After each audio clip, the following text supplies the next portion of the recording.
nous et notre téléphone portable. Chacun d'entre nous le regarde en moyenne 150 fois par jour. En 20 ans, plus qu'un compagnon, c'est carrément devenu notre nouvelle religion.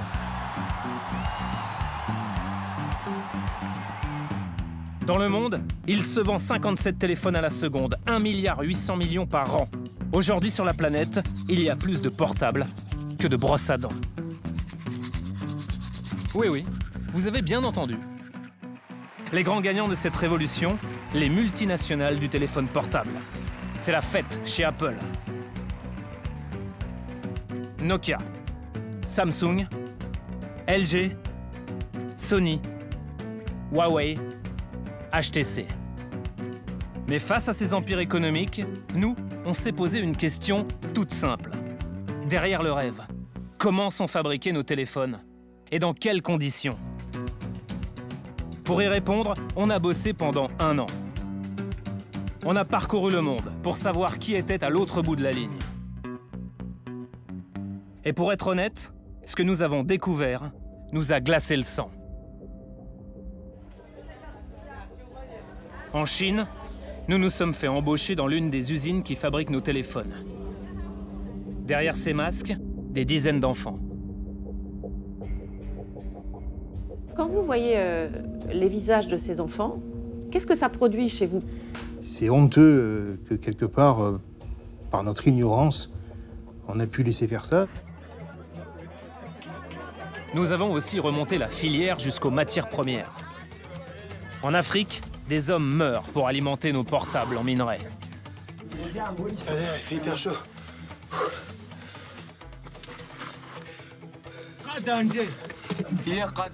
Montez vite. Montez. Monsieur Gates, dans les mines où s'approvisionne Nokia, qui appartient à Microsoft, 5 mineurs meurent par mois en moyenne. Est-ce que cela correspond à vos valeurs?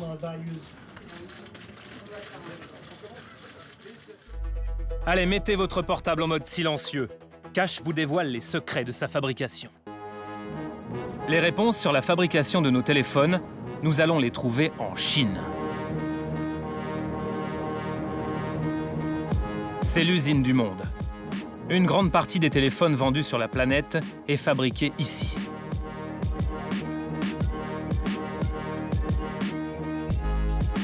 Nous avons eu accès à plus d'une vingtaine de rapports d'une entreprise qui analyse tous les composants des téléphones. On y trouve le prix des pièces, des logiciels et des matériaux. Et surtout la marge entre le coût de fabrication d'un portable et son prix de vente dans les magasins. Par exemple, hors marketing, avec le Galaxy S4, Samsung réaliserait 307 € de marge. Pour l'iPhone 5S d'Apple, ce serait encore mieux, 340 €. Une autre ligne attire notre attention, celle d'un paramètre qui ne varie presque jamais, le coût de la main-d'œuvre. En moyenne, les marques ne dépensent que 2,38 € par téléphone en main-d'œuvre. Autrement dit, les ouvriers chinois touchent l'équivalent de 2 baguettes de pain par téléphone pour des appareils que nous achetons jusqu'à 900 €. Vous avez l'impression de payer cher vos téléphones? Et si c'était les ouvriers chinois qui en payaient le prix fort?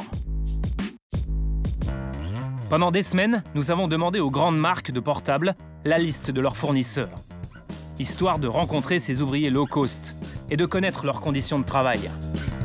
Aucune marque n'a accepté de nous répondre. Du coup, on a dû se débrouiller tout seul. On est tombé sur un fascicule de recrutement d'un sous-traitant qui fournit des écrans à de grandes marques de smartphones. L'usine s'appelle LCE. Elle promet des conditions de travail idéales. Des appartements vastes, gratuits et climatisés. Des terrains de volley-ball et des billards. Et surtout, un salaire de 3500 yuan, soit 430 €, bien plus que le salaire moyen chinois. Elle est à Nanchang, dans le centre de la Chine.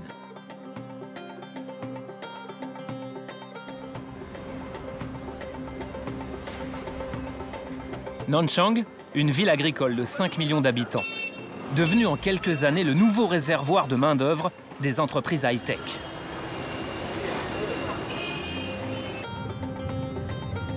Au milieu du quartier des nouvelles technologies, la voici, l'usine LCE.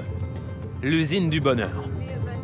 Malgré nos nombreuses demandes, ses dirigeants ont refusé de nous recevoir. On a dû enclencher le plan B. On s'est fait embaucher par l'usine. Dans un hôtel de la ville, nous avons rendez-vous avec Zhang. C'est lui qui a été embauché. Zhang a déjà infiltré près d'une dizaine d'usines qui produisent des smartphones. Car il travaille pour l'ONG China Labour Watch, une association reconnue mondialement pour ses investigations sur les conditions de travail en Chine.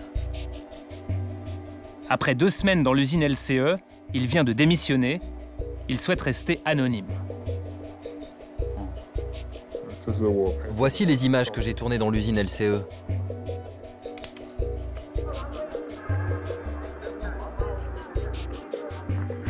Ces images sont extrêmement rares. Il est quasiment impossible de filmer dans les usines de téléphonie en Chine. Dès l'entrée du bâtiment, on comprend qu'ici, ça rigole pas. Sur les murs, les patrons épinglent des textes d'employés qui font leur autocritique, comme cet ouvrier qui a endommagé le matériel. Je n'étais pas concentré à mon poste et je n'ai pas obéi. Je m'en excuse et promets de ne pas récidiver. Sympa, l'ambiance. À l'intérieur des ateliers, première image et première surprise. Dans l'usine du bonheur, chaque ouvrier a un numéro dans le dos, un matricule. C'est courant d'avoir un numéro quand on est ouvrier dans une usine de téléphone portable? Non, c'est la première fois que je vois ça. Zhang a été embauché au service vérification des écrans. Son travail, être sûr qu'il n'y a aucune rayure sur les écrans des smartphones. Les contremaîtres imposent un rythme infernal. Je devais vérifier 6000 écrans par jour. Moi, je ne travaillais que 10 heures par jour. Ça fait 5 écrans à vérifier toutes les 30 secondes. Et pour cela, nous étions payés 70 centimes d'euros de l'heure. Après sa grosse journée de travail, Zhang espérait rejoindre son vaste appartement décrit dans le prospectus de l'usine. Mais à la place, voici ce qu'il a trouvé. Un dortoir d'une vingtaine de mètres carrés où 8 ouvriers s'entassent toute l'année. Mais dans cette usine, il y a beaucoup plus grave que des conditions de travail précaires. Zhang a découvert que derrière les matricules, il n'y a pas que des adultes. Ici, là, tout cela, ce sont des enfants ouvriers. Des enfants qui fabriquent des téléphones. C'est totalement contraire au droit international. Contraire aussi à la loi chinoise, qui interdit le travail aux moins de 16 ans. C'est la fin de la journée. Les ouvriers sortent de l'usine. Celle-ci, en rose, elle a 13 ans. Ces deux-là, elles ont moins de 16 ans. Eux, ils ont tous 13 ans. Et celle-là, en rouge, elle a 12 ans. Elle n'a même pas fini l'école. Il y a combien de mineurs dans cette usine, d'après vous? D'après ce que j'ai vu, ils représentent au moins la moitié de l'effectif. Selon Zhang, l'usine LCE emploierait donc plus d'une centaine d'enfants de moins de 16 ans. Bonjour. Nous allons vérifier sur place. Bonjour. Bonjour. Je voudrais voir un responsable de l'usine, s'il vous plaît. C'est lui, là-bas, avec la chemise à carreaux. Nous tournons discrètement. Bonjour. Hello. Martin. Est-ce que vous faites travailler des enfants de moins de 16 ans? Non, non. Je vous certifie qu'il n'y a pas d'enfants de moins de 16 ans ici. On ne fait pas ça. C'est illégal. Quel contrôle vous mettez en place pour éviter que des enfants entrent dans l'usine? La carte d'identité. On contrôle scrupuleusement les pièces d'identité. On est intransigeant là-dessus. Est-ce qu'on peut entrer dans l'usine pour vérifier avec vous? Écoutez, je vous ai dit tout ce que j'avais à dire. Maintenant, je vais vous demander de partir. Vous êtes convaincu, vous? Nous non. Mais comme le responsable nous interdit de rester devant l'usine, nous louons une voiture aux vitres teintées. Et nous nous garons juste en face de l'entrée.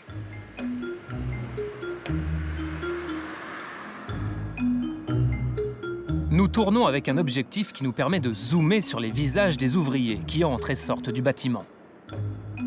Ça fait un peu paparazzi, mais on n'avait pas le choix. Au petit matin, à la fin du service de nuit, les ouvriers empruntent la porte principale de l'usine pour rejoindre les dortoirs de l'autre côté de la rue. Au bout de quelques minutes, faut bien se rendre à l'évidence. La sortie de l'usine ressemble plus à une sortie de collège. Des bandes d'ados, bras dessus, bras dessous. L'un d'entre eux sort même avec des peluches.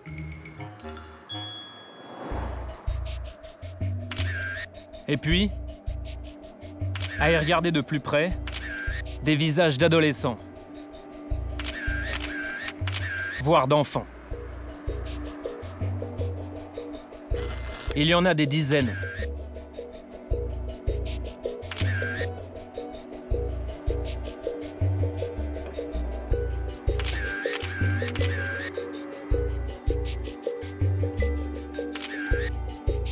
Discrètement, pour ne pas alerter les responsables de l'usine, nous allons leur demander leur âge. Quel âge avez-vous? Moi, j'ai 15 ans. Et vous travaillez depuis combien de temps ici? Ça fait presque 5 mois. Et vous avez quel âge? Moi, j'aurai 16 ans dans quelques mois.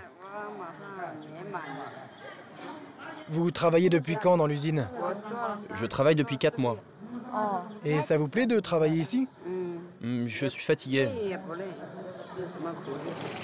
On a envie d'aller dormir. On a travaillé toute la nuit. Ah bon, vous travaillez la nuit? Et combien d'heures? On travaille 10 heures. On a commencé à 9 h hier soir. Et on vient juste de finir ce matin.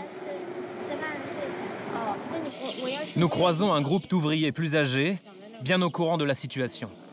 Ils ne contrôlent pas l'âge ici. Il y a des jeunes qui travaillent et qui n'ont même pas 14 ans. Parmi les enfants qui sortent de l'usine, cette jeune fille, elle s'appelle Jaja. Elle accepte de nous en dire plus sur ses conditions de travail, car elle a décidé de bientôt quitter l'usine. Nous la retrouvons dans un restaurant, juste à côté. Vous avez quel âge? J'ai 13 ans. Je suis née en décembre. Ça fait combien de temps que vous travaillez en face? Je suis arrivée dans l'usine il y a 4 mois. J'ai fait une année de collège, mais ma famille est trop pauvre pour financer mes études. Du coup, je suis venue travailler ici. C'est la première fois que je quitte ma famille. Elle me manque beaucoup. Qu'est-ce que vous faites à l'usine? On produit des écrans. Moi, mon travail, c'est de les nettoyer. Vous devez en faire combien des écrans? Je dois en faire 100 par heure. Certains sont propres, donc c'est rapide, mais d'autres sont sales, donc dans ces cas-là, je n'en fais que 30 à 40 par heure. Je travaille 13 heures par jour. Est-ce que vous travaillez de nuit parfois? Oui, je travaille de nuit 1 mois sur 2. On tourne avec les autres équipes. J'ai un jour de congé toutes les 2 semaines et 2 jours fériés dans l'année.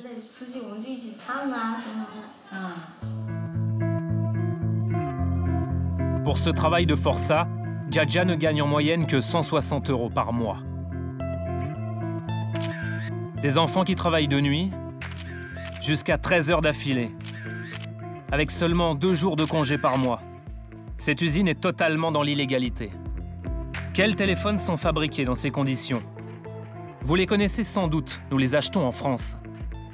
Voilà ce que nous avons récupéré sur la chaîne de fabrication de l'usine. Un écran de smartphone de la marque Huawei, le 3e vendeur de portables au monde. L'écran est typique de la dernière gamme de la marque, comme le Y600 ou le G510. Vérifions avec Jaja. Nous lui montrons justement le modèle G510 de Huawei. Oui, ce sont ces écrans que je nettoie. On a tout tenté pour rencontrer les responsables de Huawei. On a envoyé des mails, passé des coups de fil. Impossible d'obtenir une interview. On les relance, encore et encore. Aucun dirigeant de Huawei ne veut nous recevoir. Here at Huawei, the question we ask most is not why, but why not? Nous voulons juste savoir pourquoi. Après notre passage, Huawei se contente de cette réponse.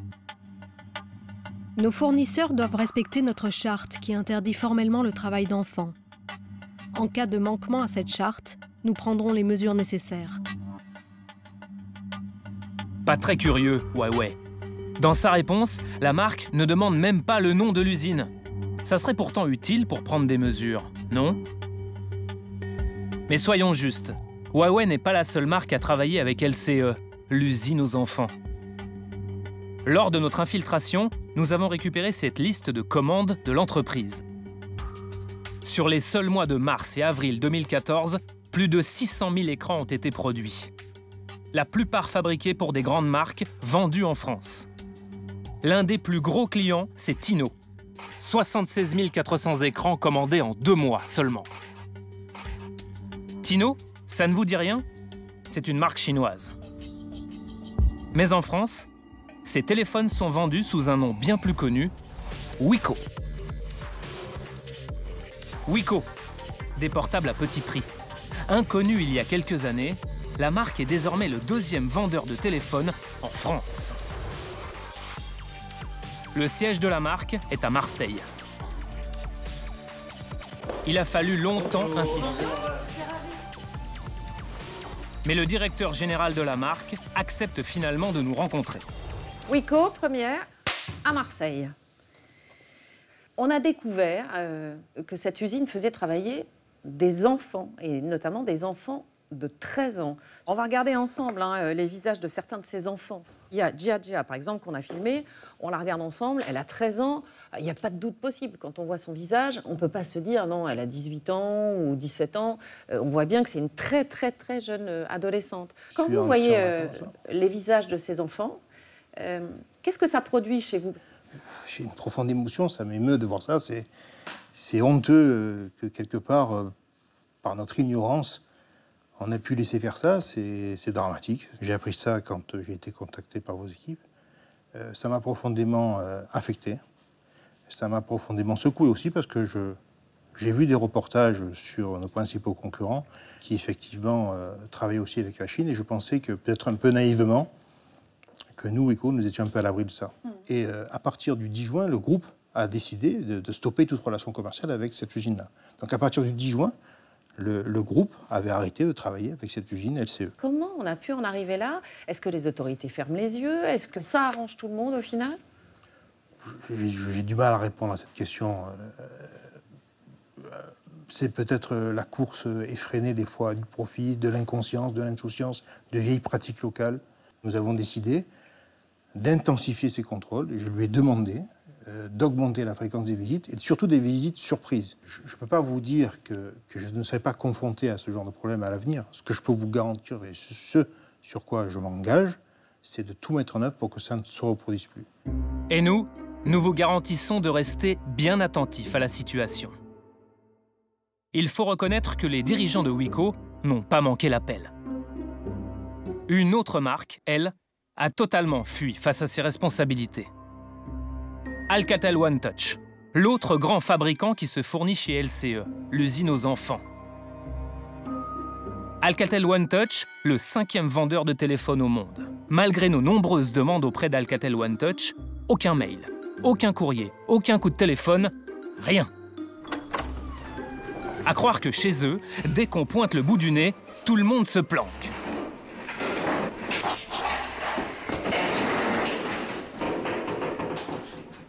Vous savez combien de téléphones ont été vendus dans le monde depuis que vous regardez cette enquête? 123 000. Pour faire face à une telle demande, vous l'avez compris, il faut beaucoup de main-d'œuvre. Mais il faut aussi beaucoup de matières premières. Regardons un smartphone de plus près. Vous vous êtes déjà posé cette question? Il y a quoi exactement dans mon téléphone? Plus de 300 pièces. Et la plupart sont faites à base de minerais. Votre écran, de l'aluminium d'Australie. Les soudures de votre circuit imprimé, de l'étain de Malaisie. Les fils conducteurs de votre puce, du cuivre du Chili. Votre batterie, du lithium de Bolivie.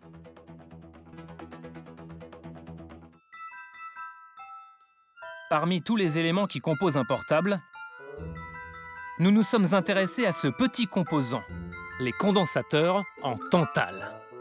Ils stockent l'énergie et résistent parfaitement à la chaleur.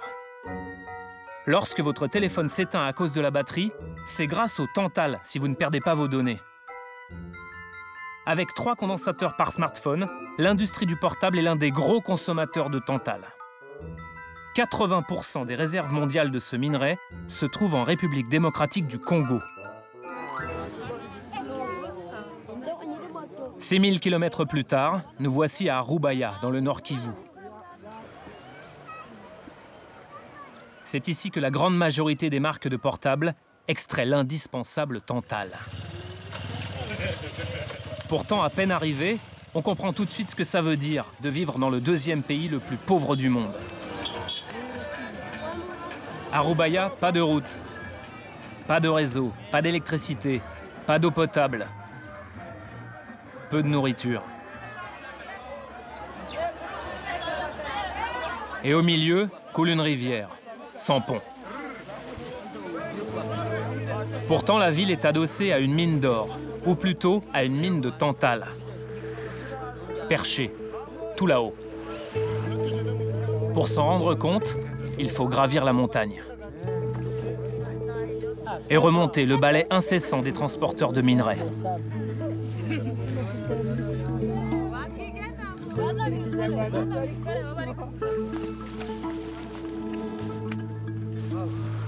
Nous avons l'autorisation du gouvernement pour visiter cette mine.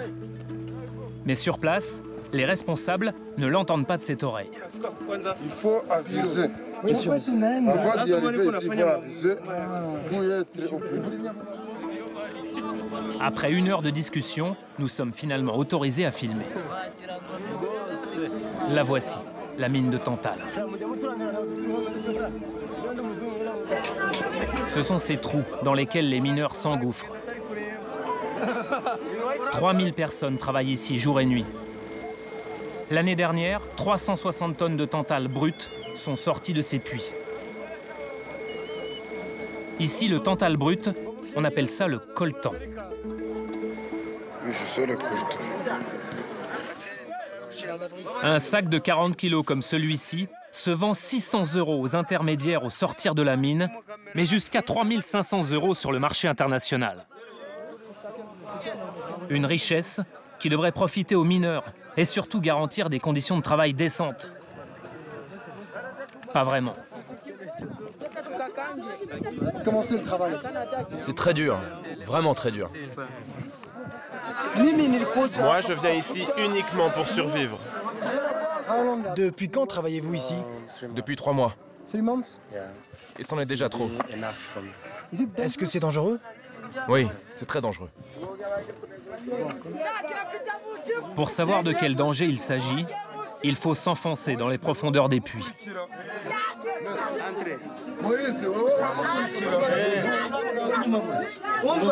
La mine est étroite.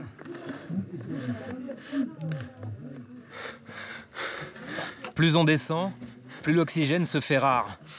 Il fait 43 degrés.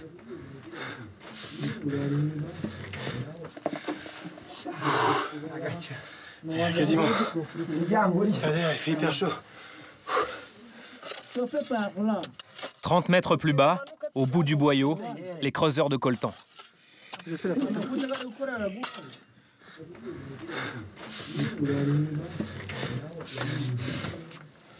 De simples planches de bois maintiennent la galerie. Combien d'heures vous restez par jour? 12 heures par jour. 12 heures par jour, le tout payé 5,50 €. C'est difficile, non? C'est difficile. Ça, c'est un beau morceau? Le coltan, il est jaune, c'est ça? Le coltan. Le jaune, c'était coltan. Alors que nous sommes en train de filmer, le plafond de la galerie commence à s'écrouler.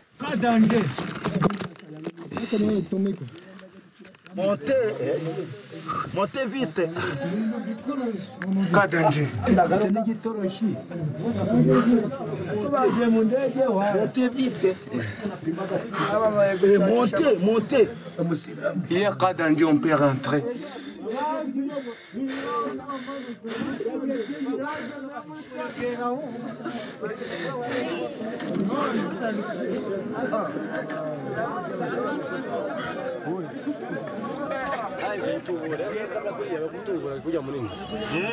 Les éboulements, la hantise de tous les mineurs.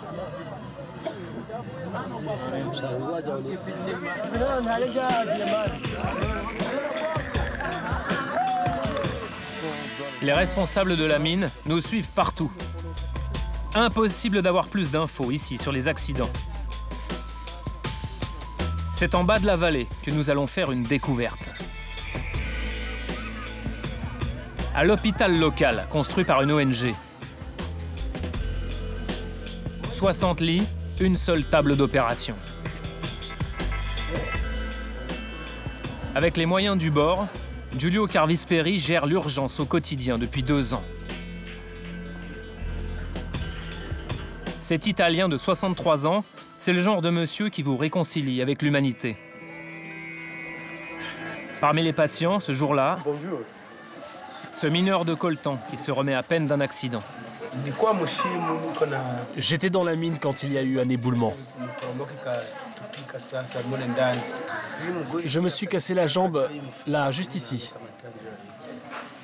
La plupart des blessures sont au niveau des membres, c'est-à-dire les fractures des jambes, des pouces ou des membres supérieurs, traumatisme thoracique et traumatisme de la colonne.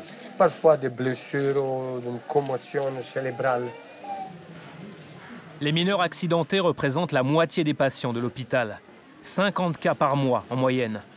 Alors en voyant les victimes défiler, Dr Giulio, comme on l'appelle ici, se pose toujours la même question. Quel est qui vous pousse à entrer là-bas en cherchant les dangers qui est là? C'est un sacrifice que nous sommes prêts à faire. Cette fois, moi, je m'en suis sorti. Mais 4 de mes amis y sont restés. Ça, c'est les antipiques. Lui, il est sorti, mais 4 sont restés là-bas. Combien de fois se sont passées cette histoire là-bas? Nous, on ne connaît pas. Personne ici va le dire. Officiellement, on n'a rien. Ça, sont, comme vous venez de dire, sont les morts fantômes. Des morts fantômes.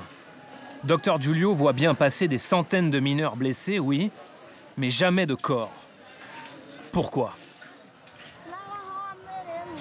Le soir, dans le village, à l'abri des regards, nous retrouvons un mineur qui vient de raccrocher. Norbert Bouira. Il a quitté la mine de peur d'y rester. Quand il y a éboulement, on laisse la partie déjà éboulée et on dévie. Donc les corps, on les laisse à côté? On laisse les corps à côté et on continue avec la recherche. Donc ceux qui meurent dans les trous là-bas, et c'est tout, et c'est déjà leur tombeau. C'est ça normalement dans la carrière. Vous pouvez entrer à 8h et à 8h05 déjà vous êtes mort. Donc vous êtes candidat de la mort là-bas. Des morts par dizaines. Les mineurs de Tantale payent de leur vie le fonctionnement de nos smartphones. Car si officiellement la RDC interdit le travail dans les mines en dessous de 15 ans, sur le terrain, la réalité est bien différente. Quand le gérant de la mine de Roubaïa apprend que nous sommes dans le coin, il fait passer cet étrange message à ses équipes. Allô, boss? Tu laisses passer les journalistes, mais tu sors tous les enfants et les femmes enceintes de la mine. Du coup, à chaque fois que nous nous approchons, les enfants partent en courant.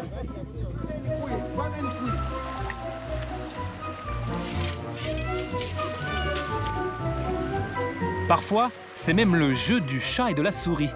Par exemple ici. Encore plus fort. Vous le voyez? Juste là? Ouais, je vois.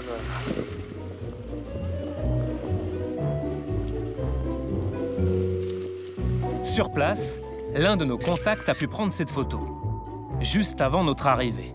Voici l'école des mines, version congolaise. Des enfants risquant leur vie pour le prix d'un beignet, des mineurs enterrés vivants, un village coupé du monde. C'est dans ces conditions qu'on extrait le tantal présent dans nos téléphones. Mais qui profite exactement d'une telle situation? Suivons à la trace les sacs de tantal, pour remonter jusqu'à ceux qui les vendent à l'international.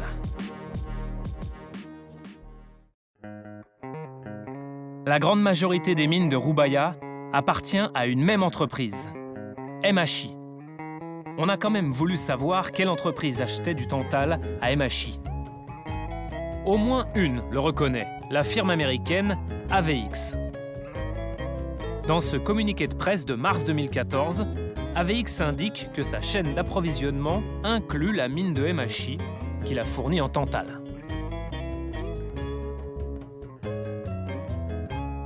AVX est spécialisé dans les condensateurs. Vous vous rappelez, ces petits composants en tantal qui permettent à notre téléphone de ne pas perdre ses données quand sa batterie est à plat. Dans ce magnifique PowerPoint interne d'AVX, on découvre ses plus gros acheteurs de condensateurs. Comme RIM, la maison mère de BlackBerry, mais aussi Motorola et Nokia.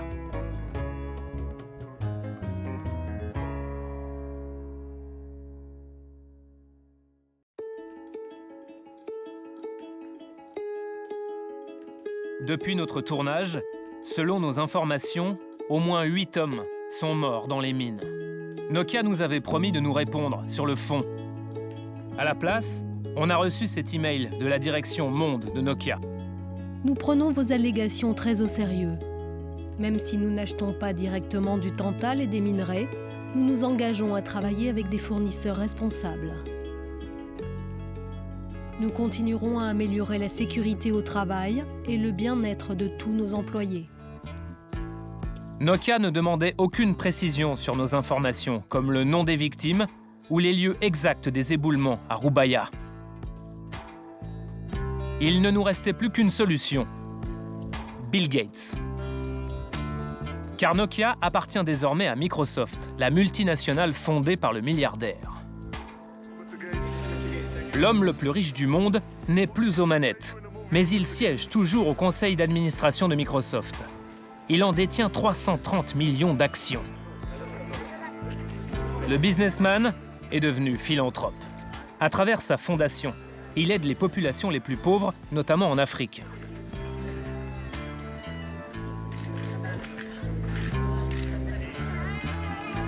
Alors la situation des mineurs de Roubaïa, qui meurent pour des téléphones Microsoft Nokia, ne devrait pas le laisser indifférent. Et si on lui posait la question lors d'une conférence de presse de sa fondation organisée au festival Solidays?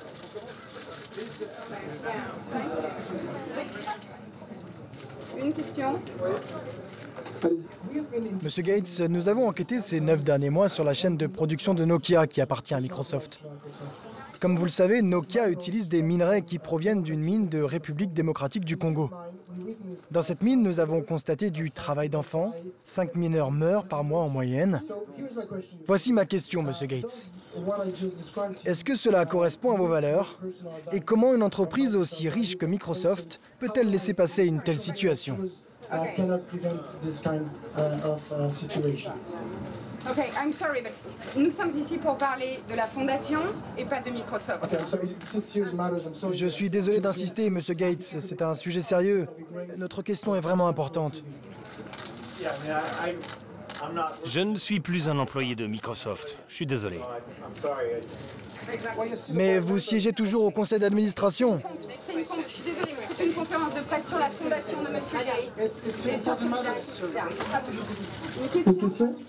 Oui. Question. This way, please, this way, this way. Devant vous. Monsieur Gates, pardonnez-moi d'insister. Ce sont des sujets importants.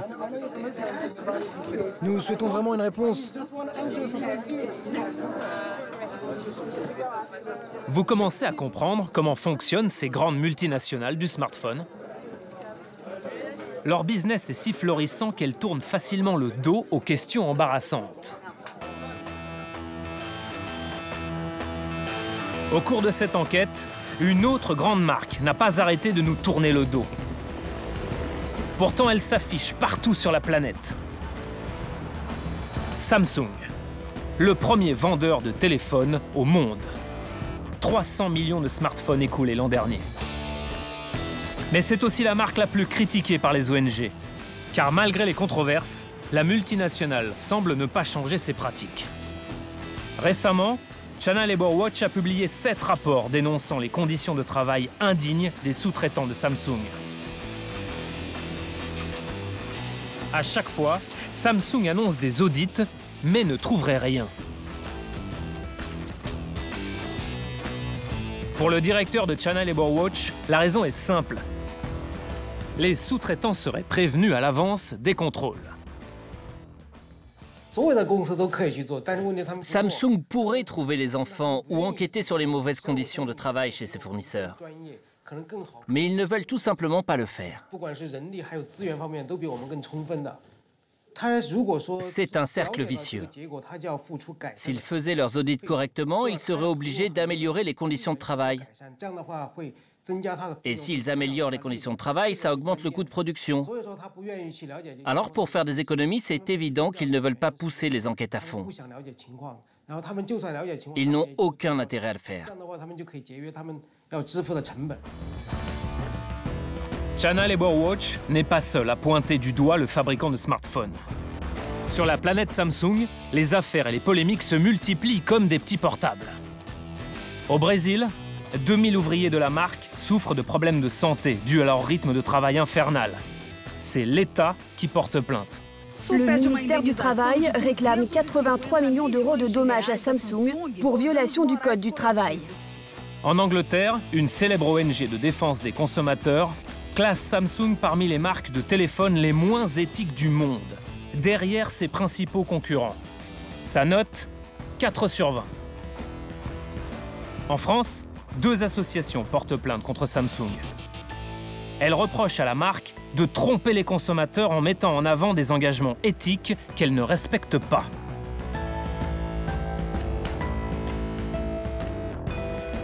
Nous avons imprimé tous les rapports et plaintes. Il y en avait tellement que nous avons dû tout mettre dans une valise. Et nous avons pris la direction de Barcelone. Cela fait des semaines que nous tentons de joindre les dirigeants de Samsung, sans succès. Mais cette fois, nous savons où les trouver. D'après Christophe Colomb, c'est par là-bas, à gauche. Au Mobile World Congress, le congrès annuel des fabricants de téléphones portables. 70 000 visiteurs, 1700 exposants.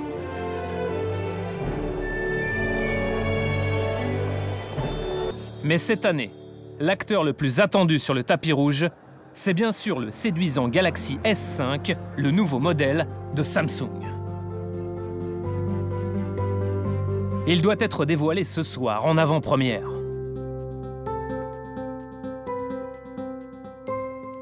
Le maître de cérémonie est français, Jean-Daniel M, vice-président de Samsung, en charge du marché européen.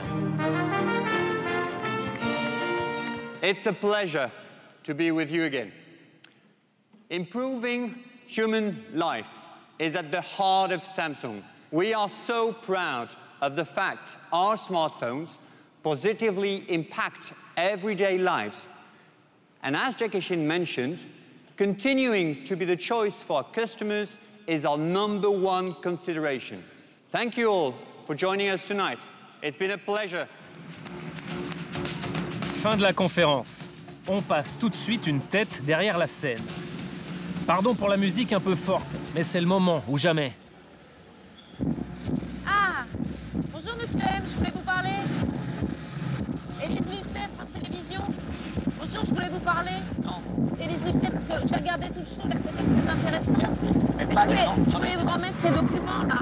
Non, merci. C'est China Labour Watch. Merci. Pas d'intérêt. Non, mais c'est la manière dont sont fabriqués vos téléphones avec du travail d'enfant. Désolé. Avec des gens qui travaillent 18 heures par jour.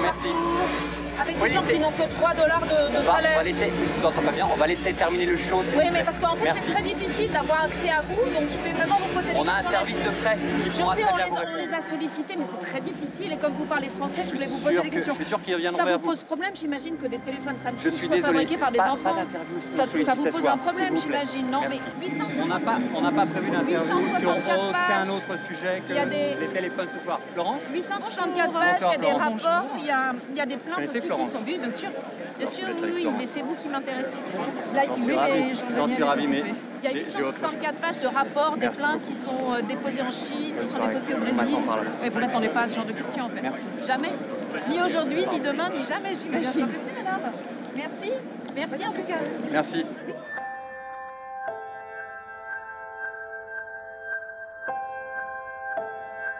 Suite à cette interview, Samsung nous adresse cette jolie lettre de 6 pages. Samsung Electronics a à cœur d'offrir un environnement de travail répondant aux standards les plus élevés de l'industrie. Sur plus de 90 000 travailleurs, aucun travailleur en dessous de l'âge légal n'a été identifié. Malgré ce sans faute, Samsung annonce quand même une quinzaine de nouvelles mesures afin de lutter contre le travail des enfants. Les fournisseurs de Samsung doivent s'assurer que la photo d'identité corresponde bien à l'employé. Ils doivent utiliser un logiciel de reconnaissance faciale et, en cas de doute, se rapprocher des autorités compétentes. On est un peu comme vous. En regardant notre portable, nous n'imaginions pas qu'il contenait autant de secrets. Et ce n'est pas fini. Dans notre cher portable, l'un des composants est responsable d'une des plus importantes pollutions au monde. C'est l'effet domino. Au bout de la chaîne, une ville entière est sacrifiée pour fabriquer nos téléphones.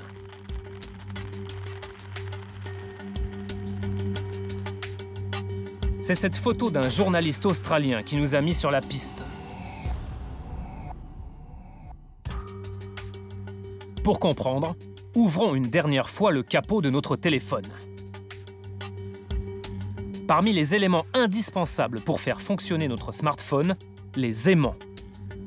Il y en a dans le vibreur, dans le micro, dans le haut-parleur et même dans la caméra.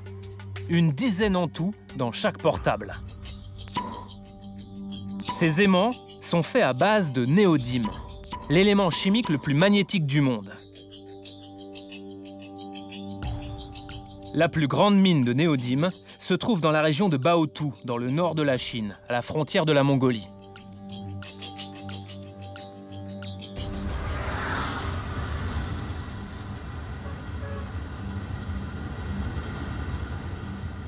Les aimants de nos téléphones portables sont nés ici, dans ces montagnes de néodyme.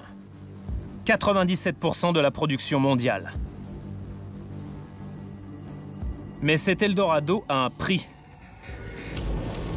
La pollution. Bains d'acide, de métaux lourds, de soude. Pour une tonne de néodyme produite, 1 tonne de déchets et 75 000 litres d'eau acide rejetés. L'usine recrache tout ici, dans cet immense lac de déchets. 600 000 tonnes de résidus y sont déversés chaque année.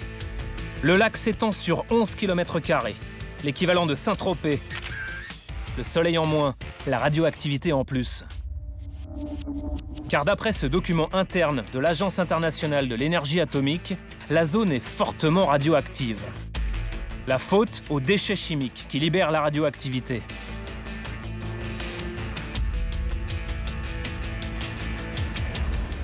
L'entreprise responsable de cette pollution, c'est Baogang, le propriétaire des usines de néodyme.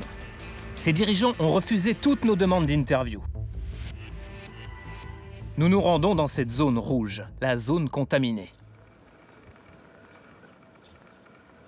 À première vue, le village semble abandonné. Mais dans les allées vides, des silhouettes errent. Comme Yu Julian, une femme de 60 ans.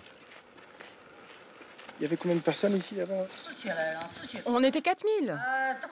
Et aujourd'hui, nous ne sommes plus qu'une dizaine de familles. Et les gens sont partis à cause de la pollution aussi? Oui, oui. Ils sont partis parce qu'ici, plus rien n'est comestible. Pour mieux nous faire comprendre la situation, Yu Julian tient à nous emmener chez l'une de ses dernières voisines. Je vis ici avec mon mari et mes 2 enfants. Voilà, c'est ça.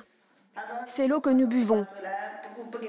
Les enfants, quand ils rentrent, parfois ils boivent cette eau. Et ils ont mal au ventre.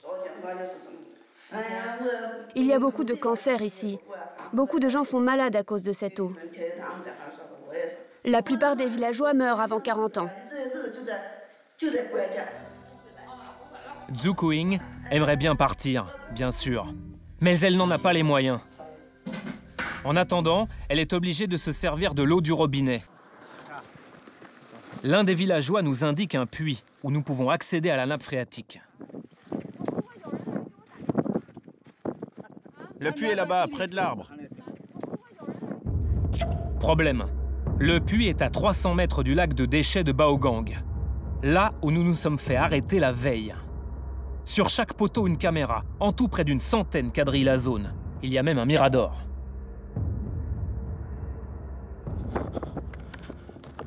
Il faut faire vite. La zone est interdite. C'est où? Vas-y, Martin. 3 minutes. Martin. Un flacon accroché à une pelote de laine.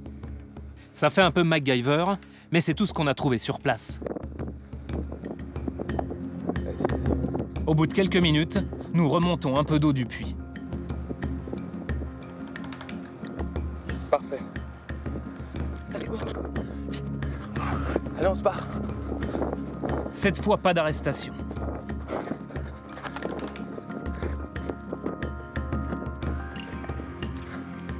Nous envoyons l'eau à notre équipe, à Paris, qui l'a fait analyser par un laboratoire indépendant français. Quelques jours plus tard, le résultat est sans appel. Ce n'est plus de l'eau potable, c'est un cocktail macabre. Si on regarde les métaux lourds, on a beaucoup d'arsenic, beaucoup trop d'arsenic. On a beaucoup de lithium, on a beaucoup de manganèse. On a une énorme quantité de strontium. Les chlorures, le sodium, c'est 5-6 fois au-dessus de la norme. L'uranium est au-dessus également. Les sulfates sont à près de 3000 mg par litre, donc 10 fois plus élevés que la réglementation européenne. C'est une eau qui est pas consommable, hein, c'est clair, ni pour la boisson, ni pour la cuisine, ni pour l'irrigation. Et quelles sont les conséquences sur la santé quand on boit cette eau tous les jours? Des problèmes qui peuvent aller jusqu'à des problèmes de cancer, des cancers de la peau, et puis on pourrait trouver aussi à terme des cancers de l'intestin ou de la vessie. À l'hôpital de Baotou, nous allons en savoir plus sur les victimes de cette eau polluée. Aucun médecin n'a eu l'autorisation de nous parler. Nous filmons avec une caméra cachée. Une équipe de soignants accepte de nous rencontrer à condition de rester anonyme. Ils surnomment Baotou la ville des cancers. Ces derniers temps, on a vu le cancer du côlon augmenter de manière significative. Et pourquoi le cancer du côlon augmente? S'il y a autant de cancers du côlon et des intestins, c'est parce que l'eau est polluée. C'est à cause de ça que les gens sont malades. Ils tiennent à nous montrer leur service de cancérologie.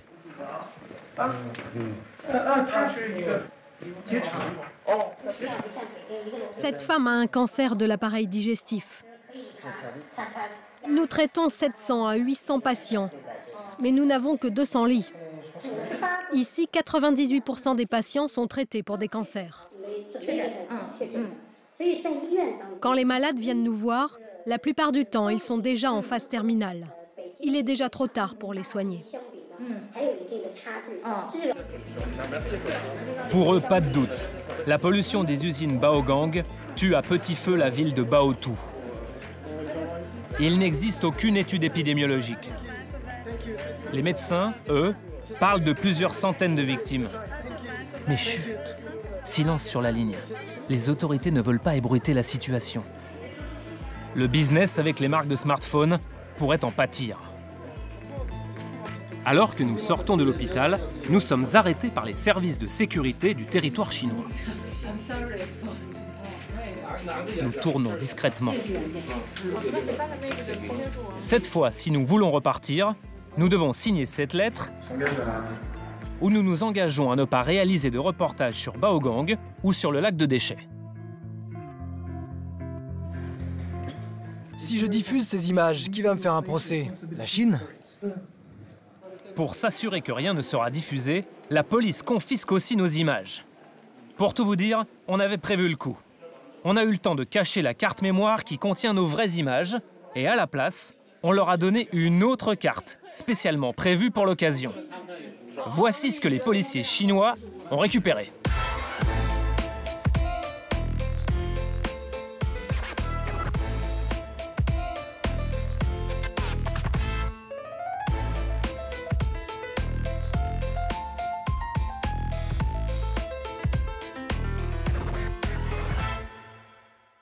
On aurait bien voulu voir leur tête quand ils ont découvert les images. Pas le temps. Cette fois, nous devons vraiment quitter la ville. Une grande partie de l'industrie du portable travaille avec Baogang, l'entreprise responsable de la pollution. Parmi elles, Sony, dont l'un des fournisseurs d'aimants s'approvisionne chez Baogang. Ou LG.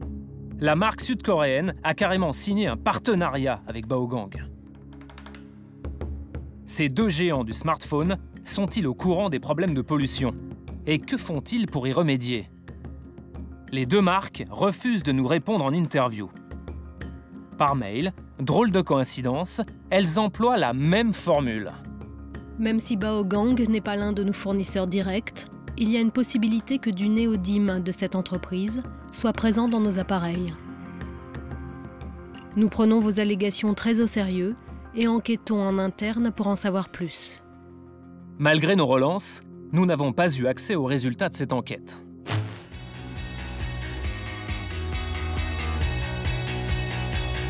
Quand les multinationales du portable ne répondent pas, il faut se tourner vers leurs grands représentants.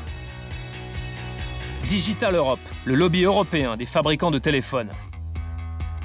Parmi ses membres, Sony et LG bien sûr, mais aussi Apple, BlackBerry, Huawei ou Nokia. Sous l'œil attentif des communicants, le directeur nous reçoit dans ses locaux. L'entreprise responsable de la pollution travaille avec toute l'industrie du portable. Comment réagissez-vous? D'abord, ce que vous me dites, vous me l'apprenez. Et je suis très heureux que vous m'en parliez. Notre secteur souhaite que la Chine améliore ses normes environnementales afin que les personnes dont vous me parlez ne souffrent plus de cette pollution. Mais vous ne pensez pas que les entreprises que vous représentez ont aussi une responsabilité? Bien sûr, elles ont une responsabilité. Elles doivent s'assurer que leur chaîne d'approvisionnement respecte les lois. Bien sûr.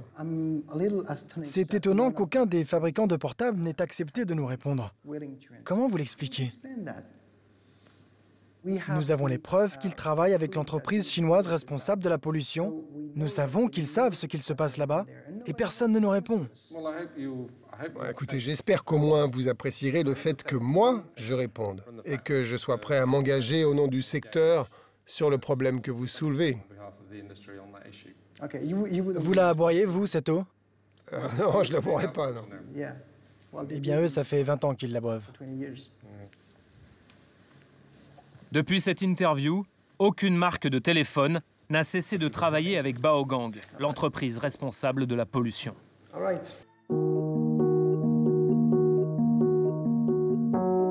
Au terme de notre enquête, on vous voit venir.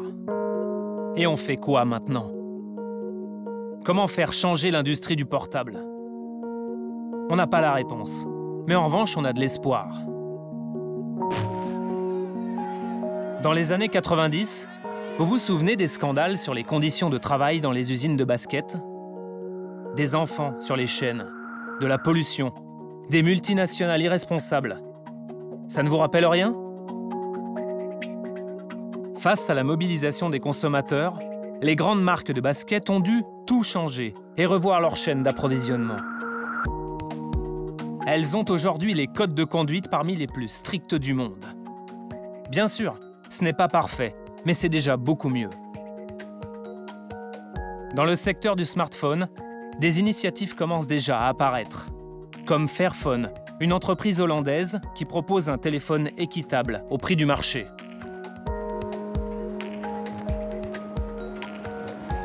C'est peut-être un début de prise de conscience pour exiger de meilleures conditions de fabrication.